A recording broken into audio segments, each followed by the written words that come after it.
Merci beaucoup.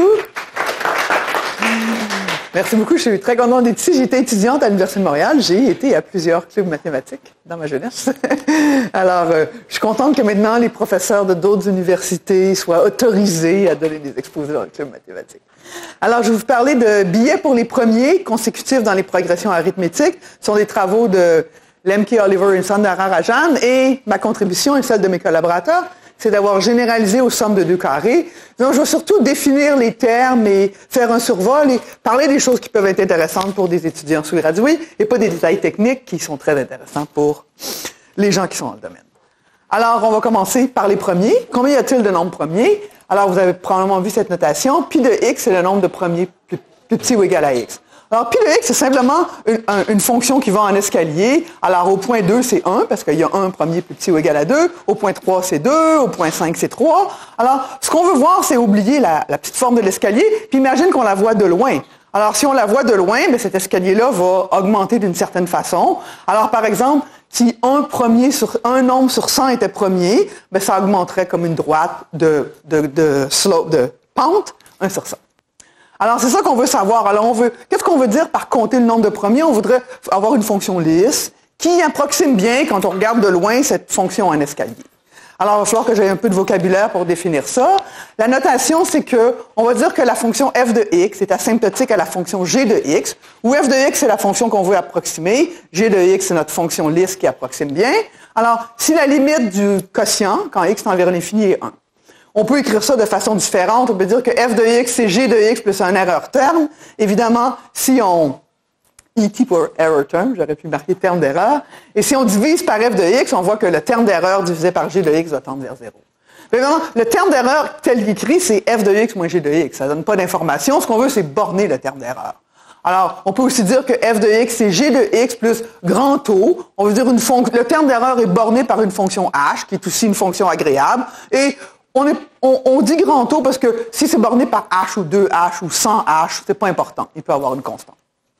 Alors, on veut savoir, par exemple, un petit exercice avant de faire les premiers. Si je regarde l'ensemble des entiers impairs positifs plus petits ou égal à x, alors je peux compter le nombre d'entiers impairs positifs plus petits ou égal à x. Alors, quelle serait une jolie fonction qui approximerait bien le nombre d'entiers impairs positifs plus petits ou égal à x? X sur 2. Et maintenant, si on veut l'écrire x sur 2, on peut l'écrire avec un terme d'erreur. On peut dire quel est le terme d'erreur, mais la différence entre deux entiers impairs, c'est 2. Alors, quel serait le terme d'erreur si je veux écrire un grand O? O de 1, exactement. OK, c'est exactement ce qu'on veut faire. Maintenant, on veut le faire pour les premiers. Alors, un autre exercice, l'ensemble des entiers n plus petits ou égal à x qui sont des carrés. Alors, combien il y a d'entiers plus petits ou égal à x qui sont des carrés? Racine de x, exactement. Oui, parce qu'on si on regarde n plus petit ou égal à x, n est un carré, alors m carré est plus petit ou égal à x, alors m est plus petit que racine de x. Maintenant, ici, le terme d'erreur, alors on a une différence. La différence de 2 carrés, évidemment, augmente avec les carrés. Okay? Alors, si vous juste regardez quelle est la différence entre 2 carrés successifs, le terme d'erreur va être x à 1 quart. Okay? C'est ce genre d'analyse qu'on veut faire. Alors, dans le premier cas, on va dire qu'on a une densité positive d'entiers impairs, parce qu'un entier impair sur 2 un entier sur 2 est impair. Dans le deuxième cas, bien évidemment, c'est pas une densité positive, mais on peut quand même compter le nombre de carrés plus petit ou égal à x. Alors maintenant, les premiers. On va faire ça pour les premiers.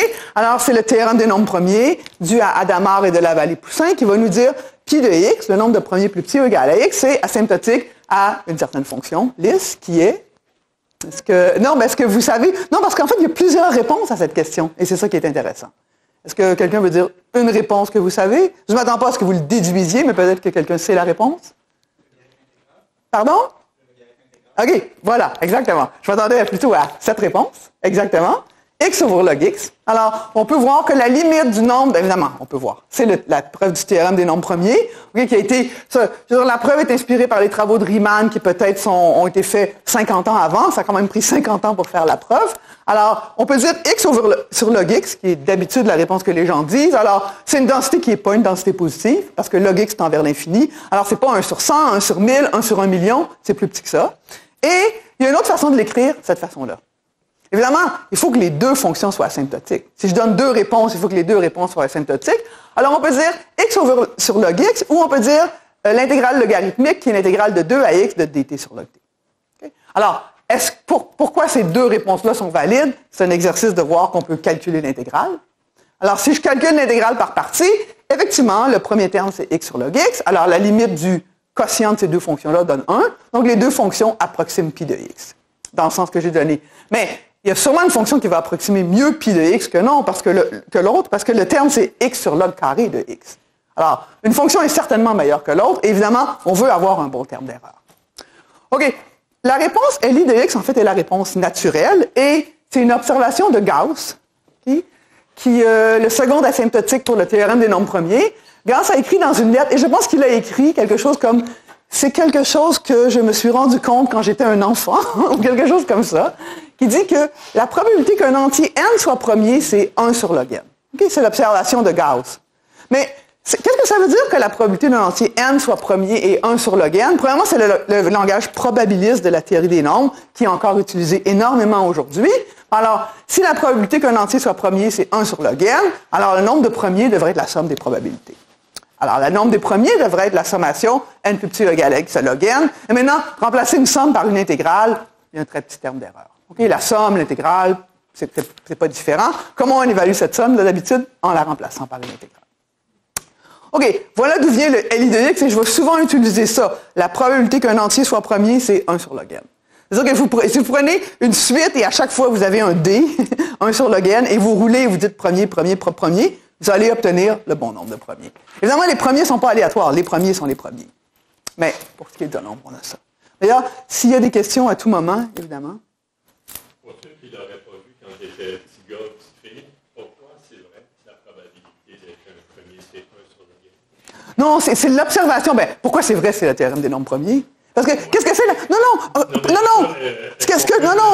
Ce que j'entends par probabilité, ça va toujours. La probabilité qu'un nombre soit premier, je vais dire, ben, c'est le nombre de premiers plus petit ou égal à x divisé par x. C'est toujours ça que je vais entendre par probabilité. Mais ce qui est important, c'est la probabilité varie avec le nombre. C'est l'observation de Gauss. La probabilité, c'est 1 sur log n et qui varie avec n. Alors, par probabilité, je vais utiliser le mot probabilité toujours. Je vais toujours entendre la probabilité d'un événement, c'est, j'ai un ensemble fini, je compte le nombre de fois que l'événement arrive et je divise par le nombre total d'événements. Est-ce que ça répond? Je comprends ce que c'est une probabilité, mais pourquoi le Gauss a eu l'intuition? Je pense par des données numériques.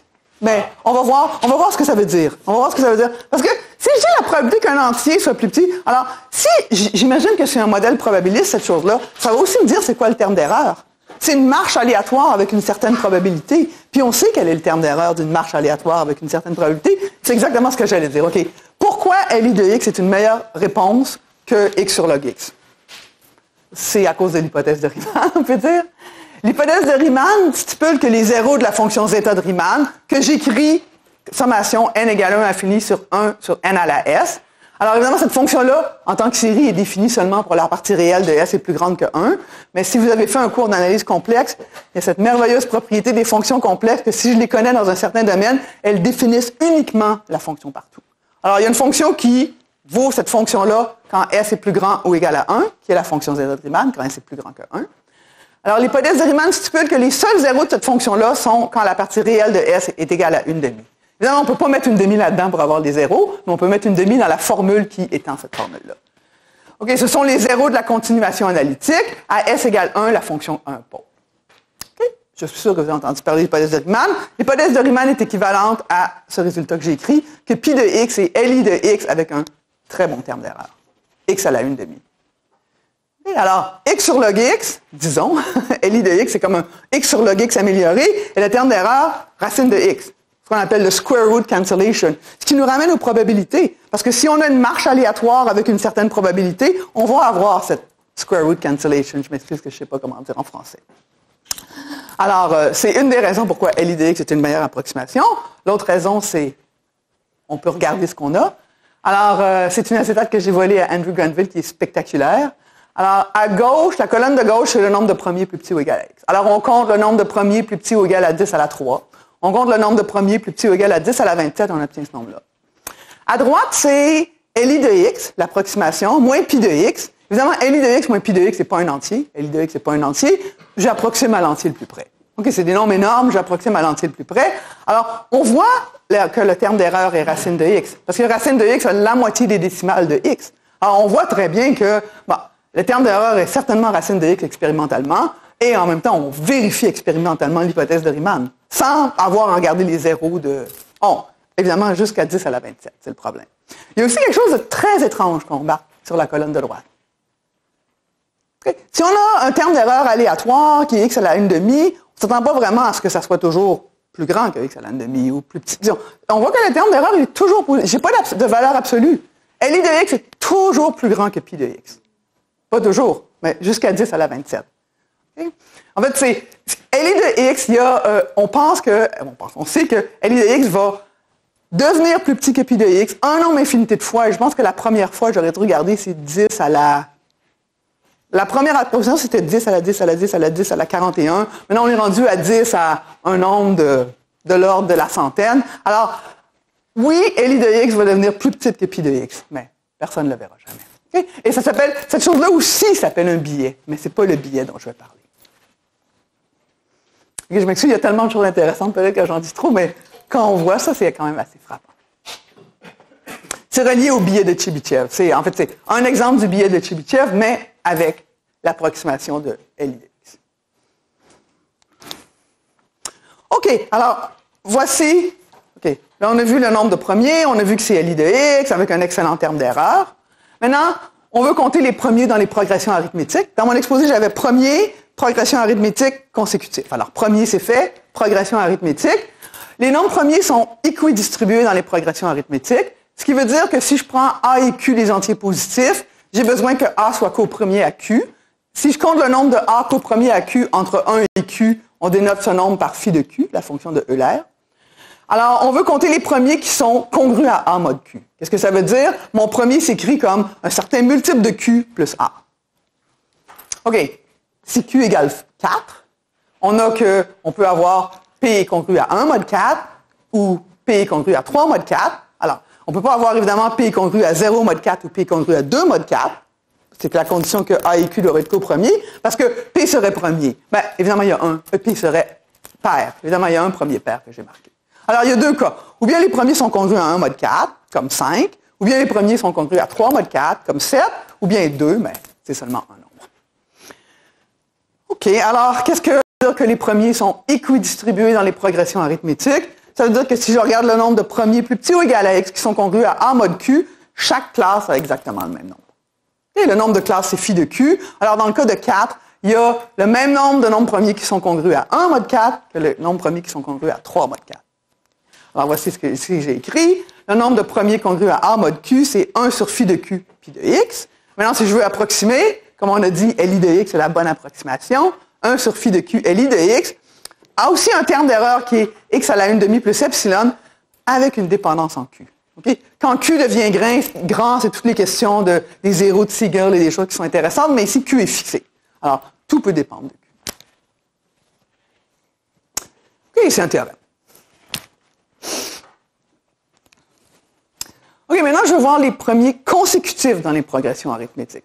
Qu'est-ce que ça veut dire, les premiers consécutifs? Bon, pour parler des premiers consécutifs, quand je vais appeler un premier P, je vais l'appeler Pn. Comme ça, je peux dire le premier consécutif, c'est Pn plus 1.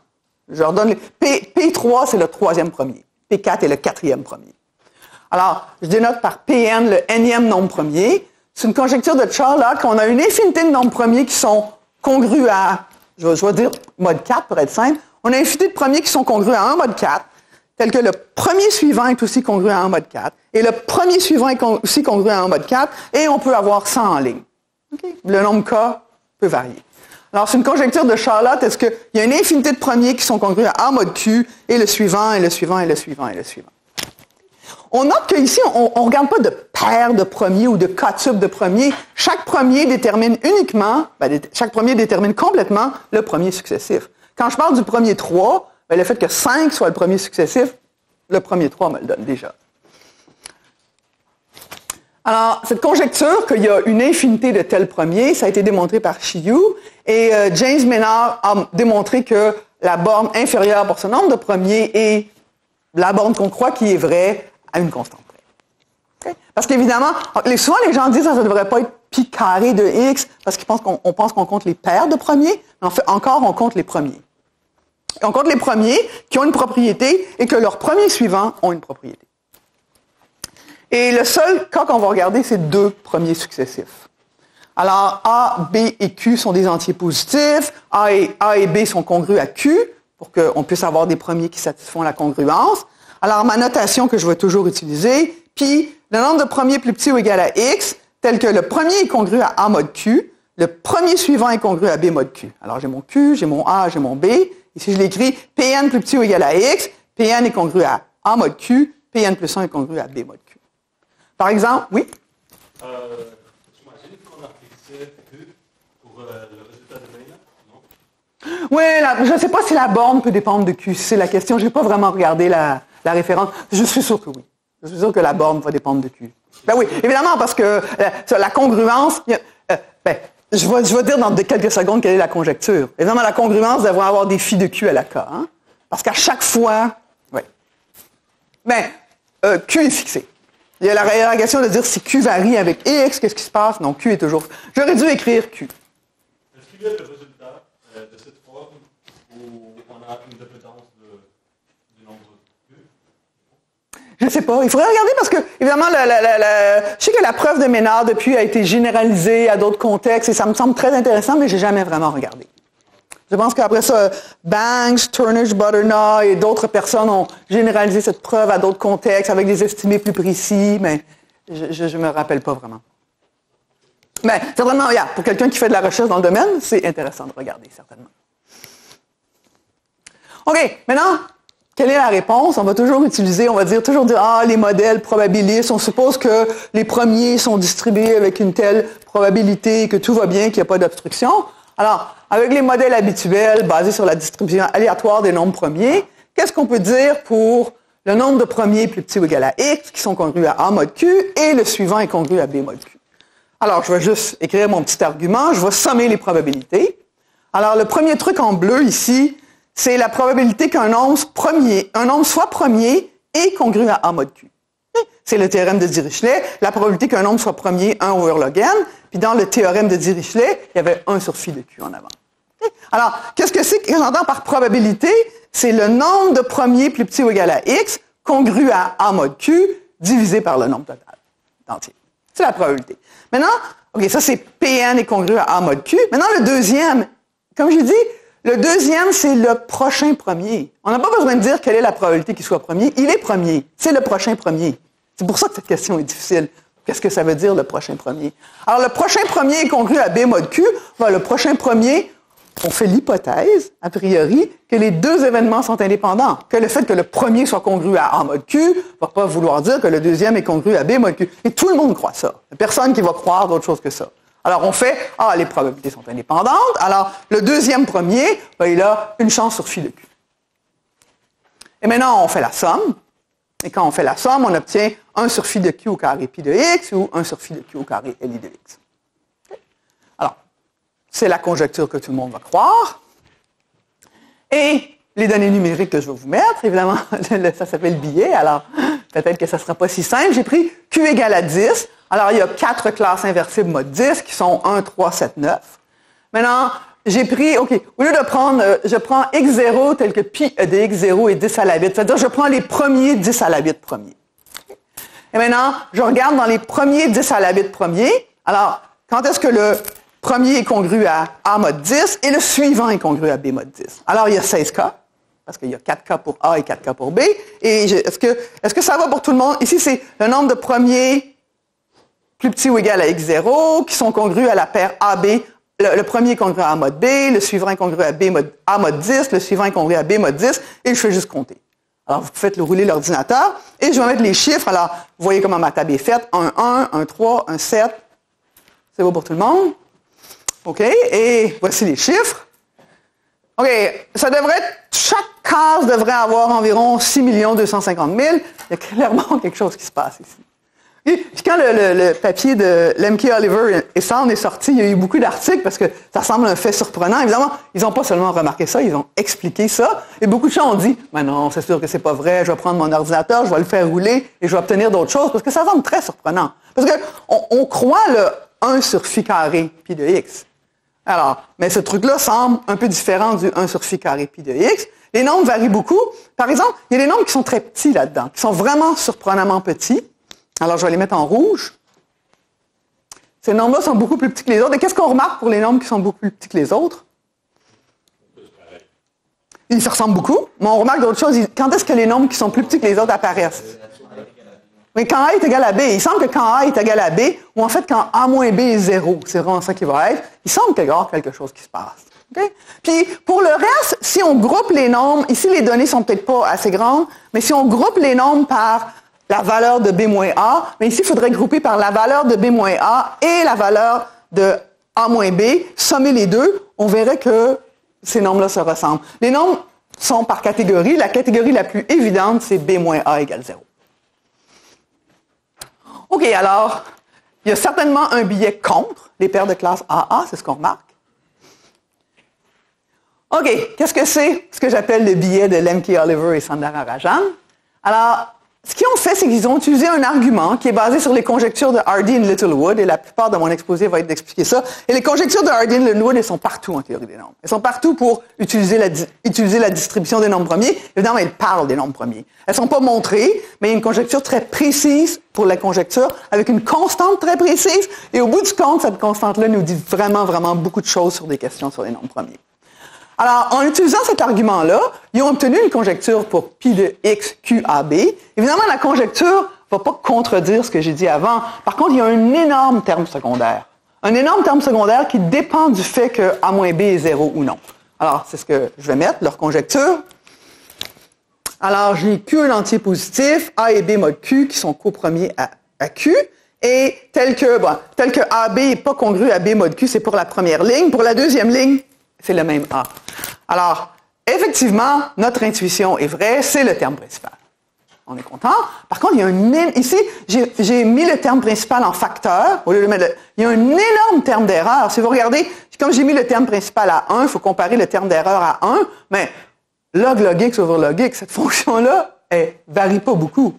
Elle va vers 0, oui, mais pas avec une vitesse incroyable. Alors, le terme secondaire est très près du terme principal.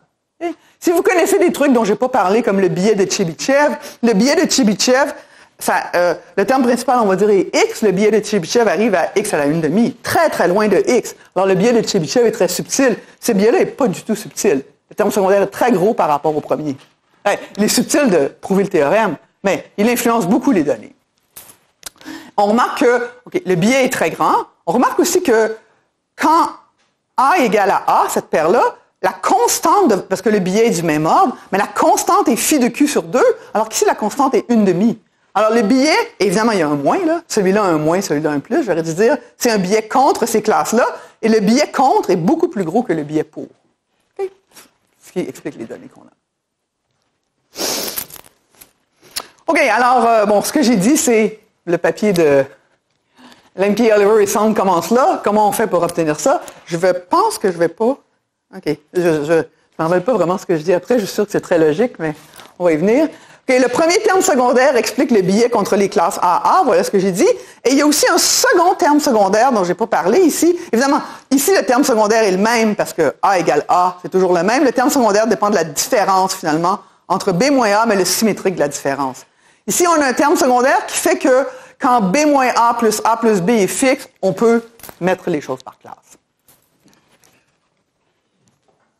OK, voilà ce que je vais faire. Maintenant, je veux expliquer, les conjectures de Hardy. Je ne vais pas expliquer la preuve, mais je vais expliquer les conjectures de Hardy et Littlewood. Pourquoi les conjectures de Hardy et Littlewood peuvent nous donner une réponse à la question qu'on étudie? Quel est le cas le plus simple, le plus connu des conjectures de Hardy et Littlewood? C'est la conjecture des premiers jumeaux. Okay? Alors, j'imagine que tout le monde connaît la conjecture des premiers jumeaux. J'ai marqué 1 parce que je viens d'une version faible de la conjecture. Je veux dire, il y a une infinité de premiers P tels que P plus 2 est aussi un premier. Je ne donne pas d'asymptotique.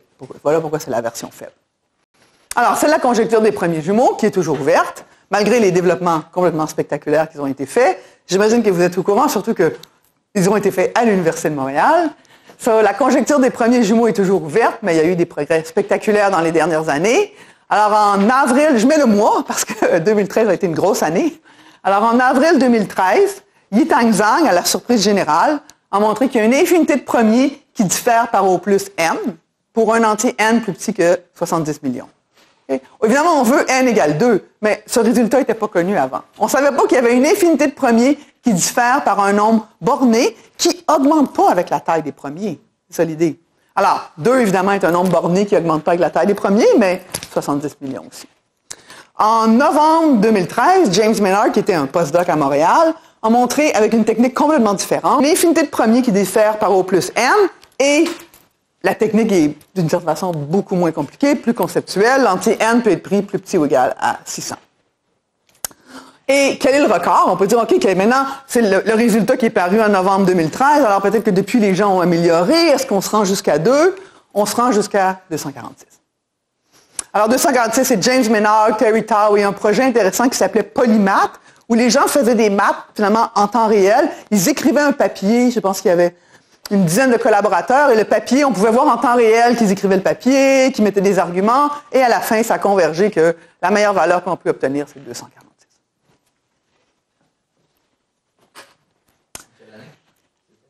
Oh, Polymath, ça a pris peut-être 1 an ou 2. Mais c'est vrai, c'est que les gens aussi faisaient beaucoup évidemment, depuis les travaux de James Maynard, il y a eu des, enfin, après ça, il y a eu des short gap between prime, long gap between prime, beaucoup de choses, mais ce projet-là, ça a pris, je dirais, peut-être 1 an ou 2. En fait, Polymath a débuté tout de suite après Yitanzhang, je pense. Mais évidemment, après ça, c'était mieux d'utiliser le...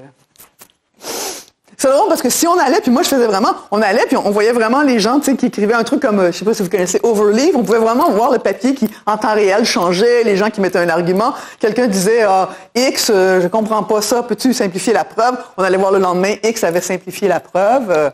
C'était vraiment intéressant sociologiquement. On pouvait voir qui on aimerait comme collaborateur.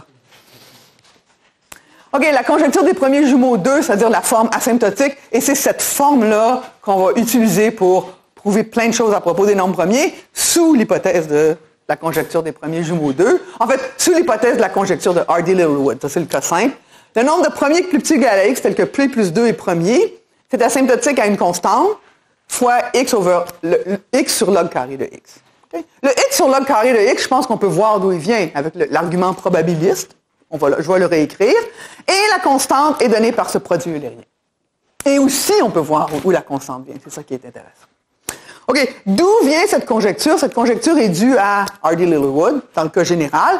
Elle est obtenue par quelque chose qui s'appelle la méthode du cercle, qui est une méthode de théorie analytique des nombres qui est encore utilisée partout maintenant pour faire plein de problèmes et qui est encore améliorée à chaque année. Et la méthode du cercle nous fait que ça brise le problème à la contribution des arcs principaux, des arcs majeurs et des arcs mineurs. Alors, la contribution des arcs majeurs ou des arcs principaux, on pense que c'est le terme principal. Et ils ont calculé la contribution des arcs majeurs et ils ont obtenu ça. Maintenant, la contribution des arcs mineurs, on pense que c'est le terme d'erreur, mais encore faut-il le montrer. Alors, on a un terme principal, mais le terme d'erreur est plus gros que le terme principal. Donc, on n'a pas de théorème, par contre, on a une conjecture. Et la constante, cette lettre-là, c'est Mac frac S.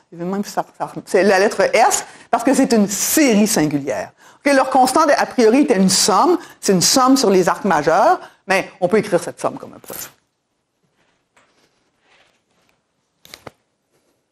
OK. La conjecture des premiers jumeaux, évidemment, ça a été déduit d'un calcul rigoureux et on peut très bien comprendre pourquoi on la croit. Maintenant, je peux refaire le même argument heuristique qui est avec les probabilités. Alors, la probabilité qu'un nombre n soit premier est 1 sur log n. Maintenant, je vais supposer que les événements n est premier et n plus 2 est premier sont indépendants. Ce qui est peut-être un peu absurde, mais je vais supposer que les événements sont indépendants.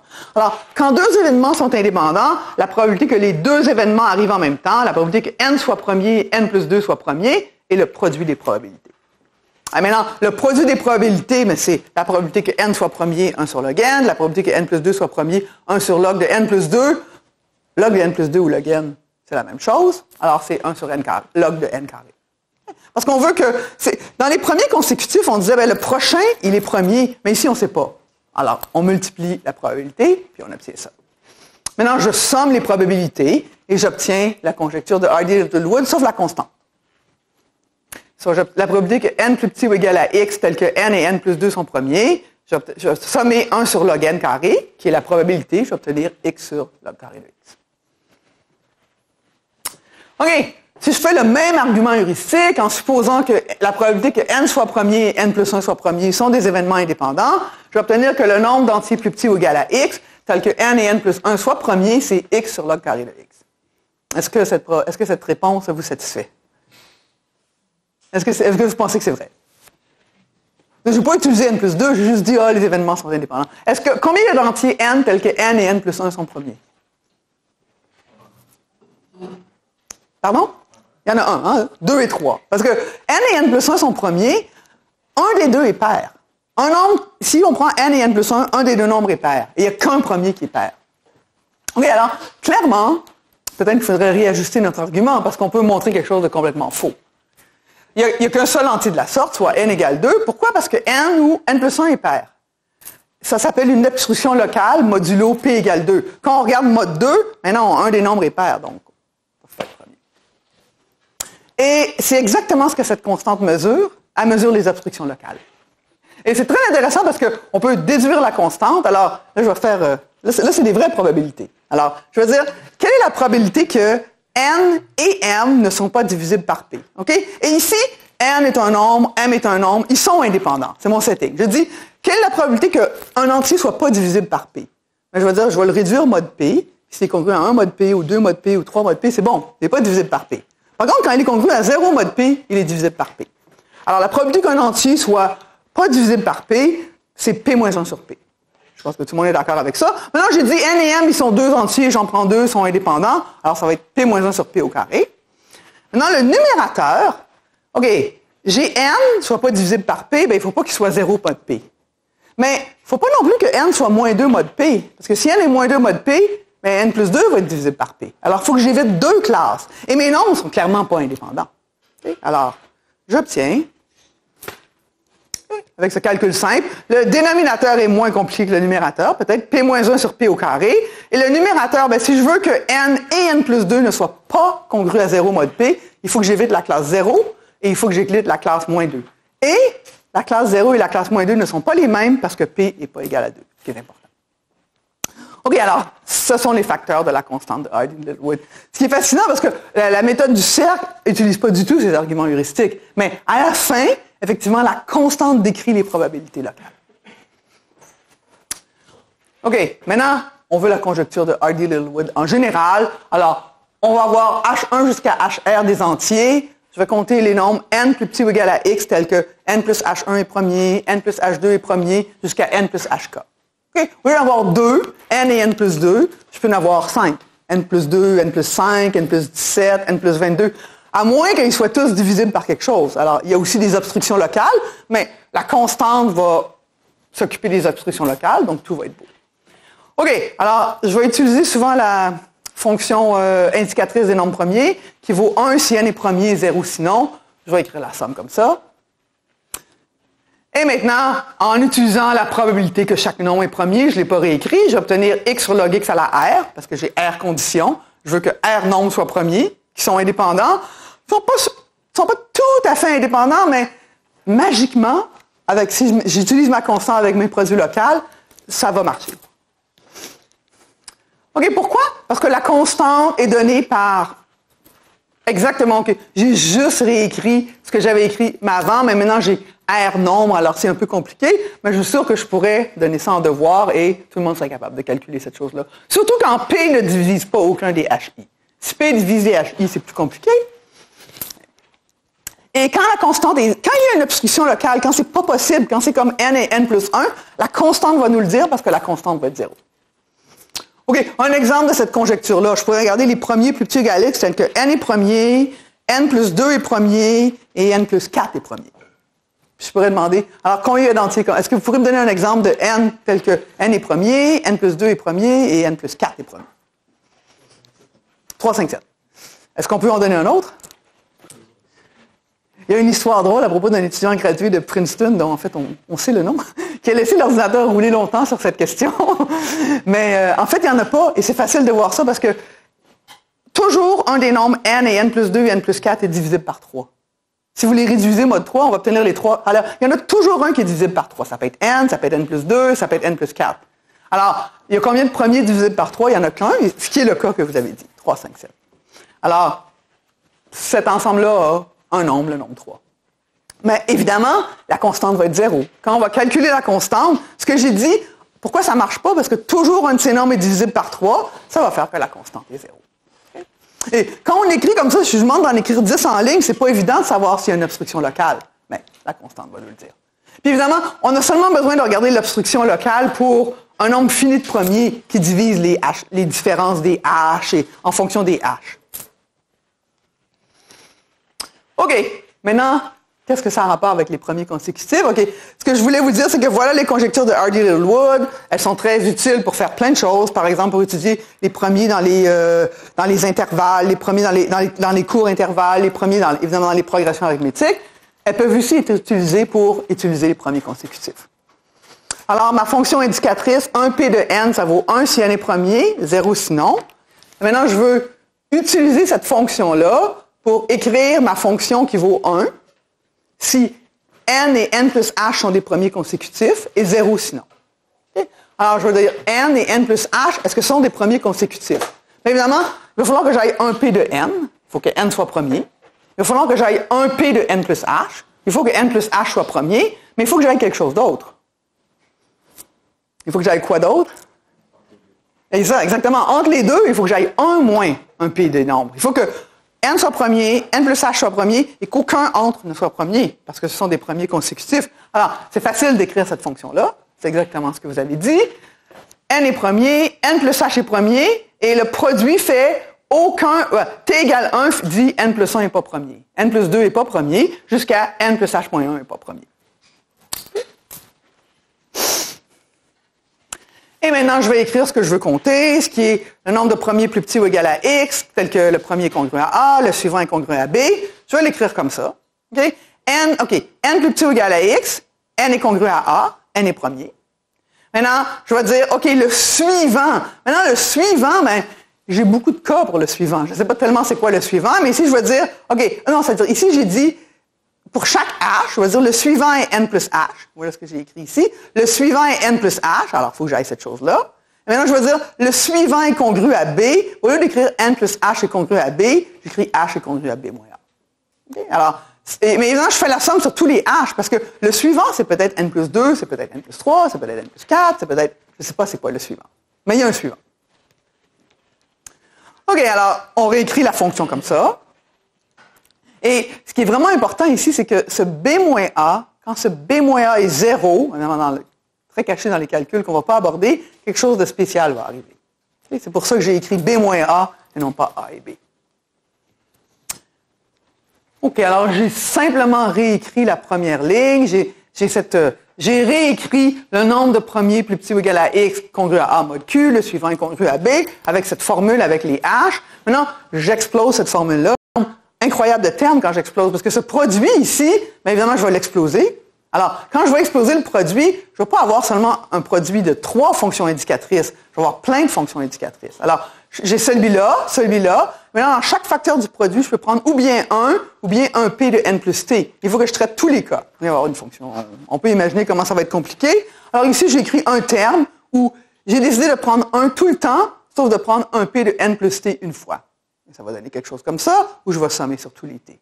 Je ne dis pas que tous les termes sont comme ça, mais il y a des termes comme ça. Et en fait, c'est ces termes-là qu'on va... Maintenant, ce qui va arriver, c'est que quand on a trop de fonctions 1p, on en a 4 en ligne, 5 en ligne, ça va être facile de montrer que la contribution est petite. La contribution va arriver pour exactement ce genre de choses. On en a 3. OK, maintenant, qu'est-ce qu'on a? Ici, ce truc-là, c'est exactement les conjectures de Hardy-Littlewood. Le nombre d'entiers plus petit ou égal à x, que n est premier, n plus h est premier et n plus t est premier. OK, j'ai une classe de congruence, mais c'est jamais difficile d'avoir une classe de congruence. On utilise les caractères de Dirichlet, c'est jamais quelque chose qui est difficile. Alors, si j'ai les conjectures de Hardy-Littlewood, je peux remplacer cette somme ici par une certaine constante fois x sur log cube de x. Maintenant, il faut que je somme ces constantes. Et c'est là que le papier commence. Il calcule des moyennes des constantes de Hardy-Littlewood. Ils ne sont pas les premiers à faire ça, parce que calculer des moyennes de constantes de Hardy-Littlewood, par exemple, nous donner des résultats sur la distribution des premiers dans les petits intervalles, la distribution des premiers dans les moyens intervalles, c'est quelque chose qui est utilisé très souvent. Okay? Parce que les conjectures de Hardy-Littlewood nous disent quelque chose de vraiment profond sur les premiers. OK? Alors, petite pause naturelle, je ne vais pas en dire plus. Vraiment, c'est ça que je dis, c'est ici que leur papier commence. OK? Alors, on explique.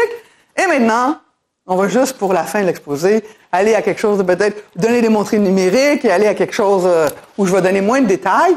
Alors, dans le papier de Lemke, Oliver and Sound, ils disent, OK, on le fait pour les premiers, mais on pourrait le faire pour d'autres ensembles. Ils disent une phrase comme, roughly speaking, it is expected that number described by reasonable multiplicative constraint should be well distributed in short intervals in arithmetic progression. Ce qu'ils veulent dire, c'est que on pourrait faire ça pour d'autres ensembles que les premiers. Mais il faut que ces ensembles-là soient donnés par des contraintes multiplicatives, qu'ils appellent.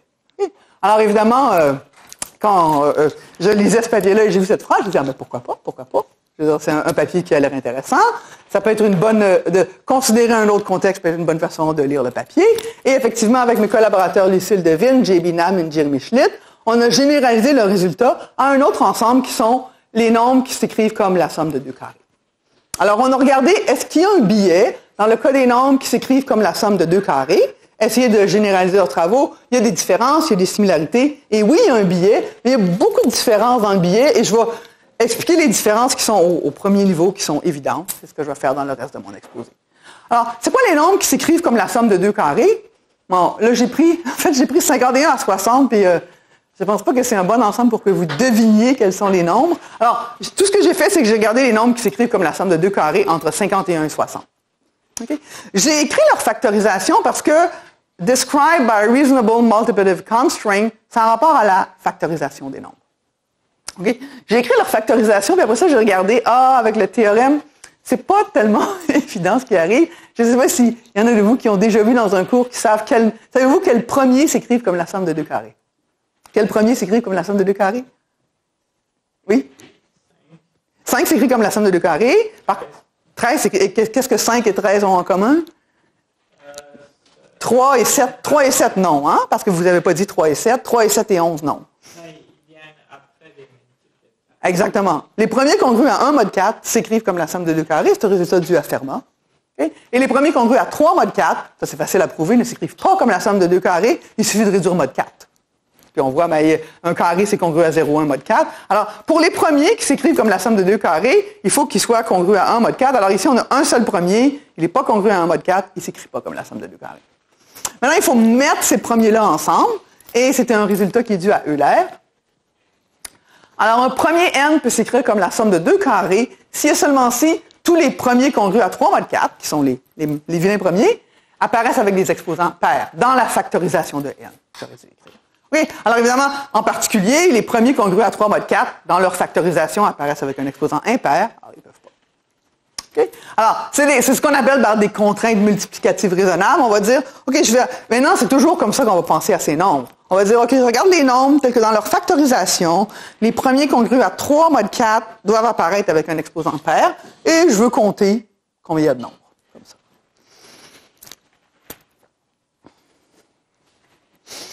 OK, et c'est ça, le théorème de Landau-Ramanujan qui dit, si je regarde le nombre d'entiers positifs n plus petit ou égal à x, qui s'écrivent comme la somme de deux carrés, alors l'asymptotique, c'est kx sur racine de log x. Alors, il y en a plus que des premiers en particulier, parce que racine de log x est plus petit que log x, et on divise par racine de log x. Et la constante k s'écrit comme ça. Okay? Il y a quelque chose ici, la constante k s'écrit de façon un peu bizarre, avec une racine carrée et aussi la racine carrée ici. Ça nous fait dire que compter, ça ne sera peut-être pas par les méthodes habituelles de trouver un pôle puis compter le résidu. Ça, on va avoir quelque chose d'un peu étrange ici. Et une chose qui est très amusante de ce résultat, c'est que c'était dans la première lettre que Ramanujan a écrit à Hardy. Si vous connaissez l'histoire, Ramanujan était en Inde, faisait des maths de façon tout à fait autodidacte et a décidé, je ne sais pas pourquoi Hardy, je suis pas une experte dans l'histoire des maths, d'écrire des lettres à Hardy, qui était mathématicien à Cambridge, qui était une des personnes les plus connues dans le domaine de la théorie des nombres, la théorie analytique des nombres. Et effectivement, quand Hardy a vu ces lettres, a reconnu son génie, l'a invité à Cambridge et ils ont eu une collaboration, aussi avec Landau qui était là. Mais dans une de ses premières lettres, Ramanujan dit « Je m'intéresse aux maths » et par exemple, j'ai prouvé ce résultat-là. Qu'est-ce que j'ai écrit ici? Mais une chose qu'on peut se dire, c'est que quelqu'un dit « Ah, l'intégrale logarithmique, c'est beaucoup mieux que x sur racine de log x. » Alors, on pourrait penser ici que ouais, le x sur racine log x, c'est pas vraiment bien. Je devrais plus avoir l'intégrale logarithmique. Je devrais dire un nombre qui est la somme de 2 carrés, and sa probabilité d'être la somme de 2 carrés, c'est 1 sur racine de log n. Et ça, c'est faux. Ce truc est faux. Un nombre qui s'écrit comme la somme de 2 carrés, la probabilité n'est pas 1 sur racine de log n. Parce que cette chose-là est fausse, et c'est une des raisons qui fait pourquoi c'est plus technique de calculer avec cet ensemble. Parce que je peux calculer le terme x sur racine de log x, et effectivement, après ça, il y a un terme x sur log x à la 3/2, mais il faut que je les calcule tous à la main, un après l'autre. OK, maintenant, je veux les nombres qui sont la somme de 2 carrés dans les progressions arithmétiques. OK, alors je vais dire, supposons que ma progression arithmétique va être donnée par un premier Q qui est congru à 1 mod 4, comme 5. Et remarquez que A peut être 0. Un nombre qui est la somme de 2 carrés peut être congru à 0 mod 5. C'est possible. Ben, par exemple 5. Mais il y en a aussi, si je prends un premier Q congru à 1 mod 4, il peut y avoir des conditions sur A dans d'autres cas. Mais dans le cas où le module de la congruence est un premier et il est congru à 1 mod 4, toutes les valeurs de A sont possibles. Mes nombres ne sont pas des premiers. Alors, je vais regarder, là j'ai utilisé une notation, je suis désolé que je n'ai pas utilisé avant. Ça compte simplement le nombre d'entiers qui sont la somme de 2 carrés, qui sont congrus à A mod Q. Je veux compter combien il y en a, et évidemment, toujours la même chose, il y a Q possibilités, alors chacune des Q possibilités va avoir le même nombre de nombres. La probabilité est 1 sur Q. Alors, c'est un théorème. Okay? Ce qui est amusant ici, c'est que si on dit, OK, je vais regarder mon théorème, qu'est-ce que ça dit? Alors, si je vous avais montré le théorème de Dirichlet, puis j'avais montré ce que ça dit, on aurait dit, oh mon Dieu, fit incroyable avec le théorème. Ici, ouais, si je vous le montre, c'est peut-être qu'il va arriver quelque chose. Alors, j'ai pris Q égale 5, qui est un premier congru à 1 mod 4. Je prends X égale 10 à la 12. Ici, ça veut dire quels sont le nombre d'entiers plus petits ou égal à 10 à la 12 qui sont la somme de 2 carrés. Il y a 5 possibilités pour les classes, mod 5. Et si je divise ce nombre-là par 5, ça donne 29 milliards. Alors, bon, peut-être que chaque classe a 29 milliards. Et on voit clairement qu'il se passe quelque chose. Mais il se passe quelque chose à 0. Et peut-être que 0 est bizarre. Pour les premiers, on ne peut pas avoir un premier congru à 0 mod 5. Okay? Et on voit que ici aussi, le théorème est vrai. Le théorème est montré. Mais clairement, il y a un biais. Le biais ne veut pas dire que le théorème n'est pas vrai. Le théorème est montré. Le biais veut dire qu'il y a probablement un très gros terme secondaire.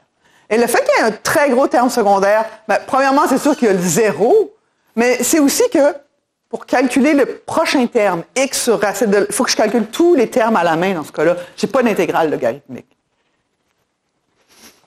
OK, alors il y a un biais en faveur du résidu 0.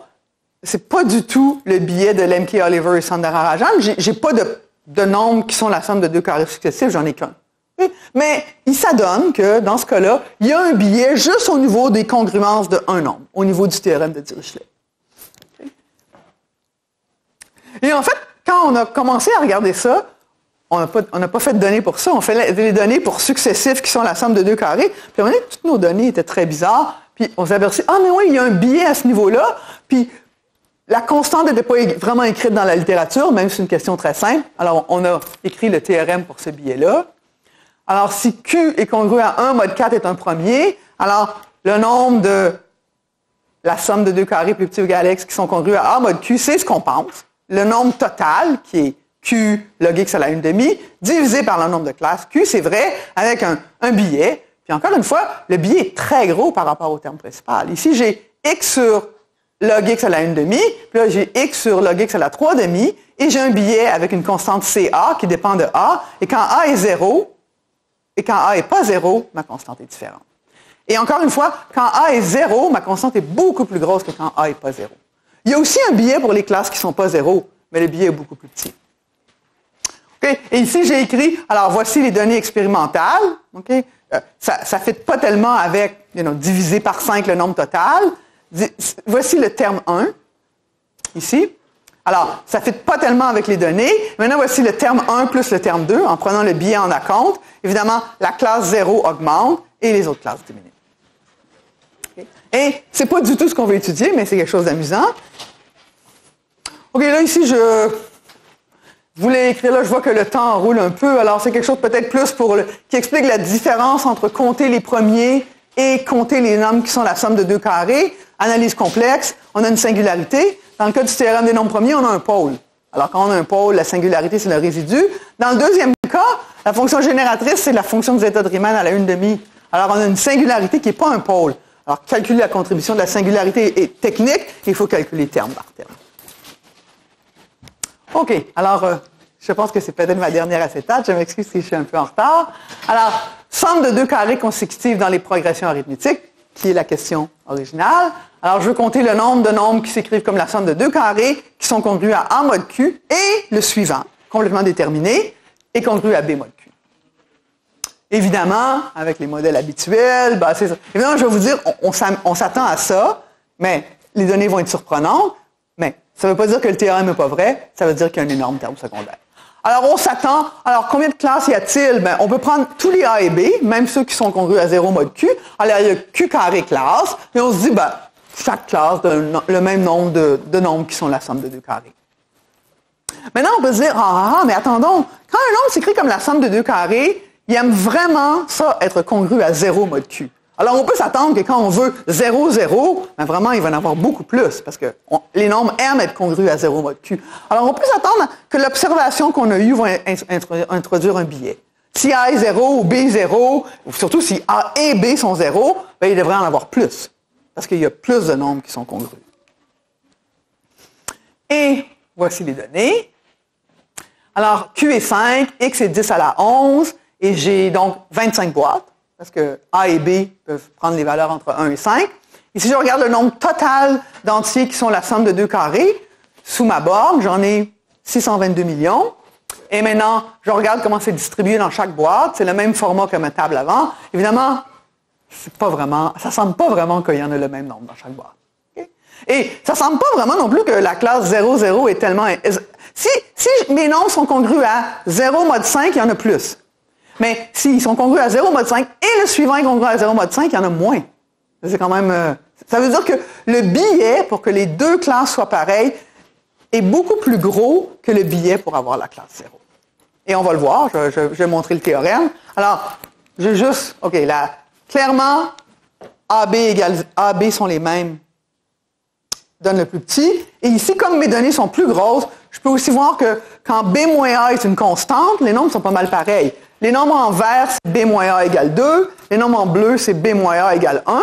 Puis on peut voir que les nombres en rouge se ressemblent, les nombres en bleu se ressemblent, les nombres en vert se ressemblent. Mais il y a aussi une beaucoup plus grosse différence quand A égale B que les autres nombres. Le phénomène qu'on a vu avant. OK. Le théorème, je me suis dit, je vais le simplifier. Maintenant, je voulais justement illustrer ce phénomène qu'il n'y a pas d'intégrale logarithmique pour la question. Il faut calculer chaque terme à la main comme ça, et il n'y a pas de terme d'erreur de x à la 1/2 comme l'hypothèse de Riemann. Mais OK, il y a le terme principal qu'on voulait, et il y a le biais, et le biais est beaucoup plus gros que le biais avec un log x à la 3/2 avant. Alors, le biais pour la classe 0 est complètement noyé par le fait qu'ils aiment avoir la classe 0, mais ils n'aiment pas avoir 2 fois la même classe. Et pas avoir 2 fois la même classe, c'est beaucoup plus fort que pas avoir la classe 0, et c'est ce nombre-là, ici, parce que cette fonction ici diminue moins vite que l'autre fonction. Alors, quand A égale A, on fait moins, quelque chose qui a un Q, et quand A n'est pas égal à B, on fait plus, avec quelque chose, la constante est plus petite. Alors ici, on fait un moins avec une grosse constante, surtout quand Q augmente. Ici, on fait un plus avec une constante qui est plus petite. Alors, c'est le même, évidemment, le fait que c'est des racines, mais quand on avait les premiers, on avait x sur log x, alors c'est quand même naturel qu'ils aient des racines. Je ne sais pas si vous vous rappelez dans le théorème de Lemke, Oliver and Son, il y avait un très bon terme d'erreur, mais ici, on perd tout ça à cause de la singularité, qui n'est pas un point. Et là, c'est vrai que je vais finir.